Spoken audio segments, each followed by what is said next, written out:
नमस्कार. सरांचं इतकं सुंदर भाषण झालं आणि अशा व्यक्तींच्या सहवासात आम्हाला राहायला मिळालं याबद्दल खरं तर मी सगळ्यांचे आभार, म्हणजे या टीमचे आभार मानतो आणि सरांचे आभार मानतो.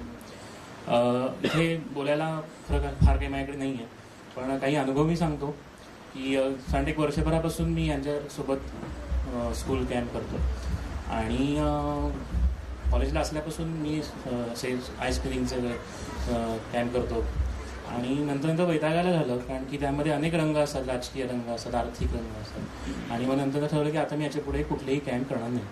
आणि त्याच वेळेला एका माझ्या कलिगनी मला ह्यांची माहिती दिली आणि चांगली लोकं आहेत तर करून बघा असं सांगितलं. आणि सुरुवातीला झालं, हळूहळू त्यांच्याकडनं मला अनेक गोष्टी कळायला लागल्या, त्यांच्याकडनं शिकायला पण मिळायला लागल्या.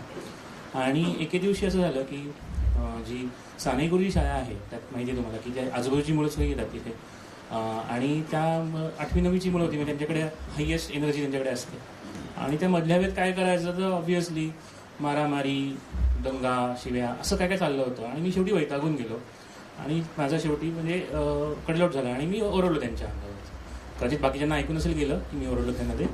आणि नंतर मी असं म्हणलं की मी एवढा चिडलोय पण ही लोकं इतकी शांत आहेत. आणि त्याच वेळेला प्रज्ञाताईंनी त्या मुलांना गोळा केलं, स्टेजवर बसवलं तिथे आणि त्यांना सध्याच्या विषयांबद्दल, आरोग्याविषयी काय काय गोष्टी सांगायला सुरुवात केली. आणि जी मुलं मगाशी कोणाच्याही ओरडायला ऐकत नव्हती ती मुलं शांतपणे त्यांचं ऐकायला लागली. आमचा कॅम्प संपला, सगळी कामं झाली तरी देखील ती मुलं इथनं उठली नाहीत. की ज्या मुलांना त्यांचे शिक्षक पण आवरू शकत नव्हते त्या मुलांना मॅडमनी इतकं छानपणे त्यांना बांधून ठेवलं होतं त्या विचारांमध्ये. आणि मग तेव्हा मला हळू कळलं की यांच्याकडे पेशन्स हा प्रकार नाही आहे, तर त्यांच्या मनातून ते आहे. म्हणजे असं बरेचदा म्हणतो की स्थितप्रज्ञता ही जी शिकावी ती साडी विकणाऱ्या माणसाकडे शिकावी वगैरे असं म्हणतात, पण ती व्यावसायिक झाली, ते मनातून नसतं. पण ह्यांच्याकडून मी बघतो बरेचदा की ही जे काही कामं करतात ती अतिशय त्यांच्या मनातून आलेली असतात आणि त्या मुलांशी संवाद साधणं किंवा जे काय असतं इतकं छानपणे करतात की त्यांच्याकडे मी ह्या गोष्टी शिकायला लागलो. हळूहळू माझा जो काही चिडण्याचा प्रकार जो होता तो हळूहळू कमी व्हायला लागला. आणि आता परवा या महिन्यातच पहिल्या आठवड्यात एक आमचं शाळेत होता कॅम्प आणि तेव्हा सिच्युएशन अशी होती की मला जमणार नव्हतं कारण खूप गडबड होती. तर आदल्या दिवशी मला मिसेस म्हणाले की नाही म्हणून सांग नाही जमते म्हणून. मग मी म्हणलं की माझ्याकडनं होणार नाही, कारण अशा व्यक्तींना नाही म्हणणं मला ते अवघड वाटतं की इतके साधे सरळ आणि ओलावा असे लोक आहेत त्यांना मी नाही म्हणू शकत नाही.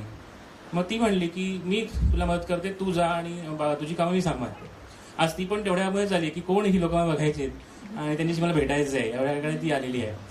तर अशा प्रकारची ही सगळी टीम आहे आणि यांच्यासोबत काम करायला खूप मला छान वाटलं. आणि यांच्या या कार्याला पुढे मी असं नाही म्हणत की त्यांना अजून जास्तच लोक मिळावीत, कारण की हे चुकीचं आहे, पण ज्यांना गरज आहे त्या लोकांपर्यंत जास्तपर्यंत आपण पोचूया किंवा त्यांना त्यासाठी आपण साथ देऊया असं म्हणून मी त्या सगळ्यांचे आभार मानतो. इथे बोलण्याची संधी दिली याबद्दल आभार. आता आपण पुढच्या कार्यक्रमाकडे जाऊया. 47वा क्रोमोझोम हे जे अभिवाचन आहे त्यासाठी मी यांना देवेंद्र सरांना बोलवतो.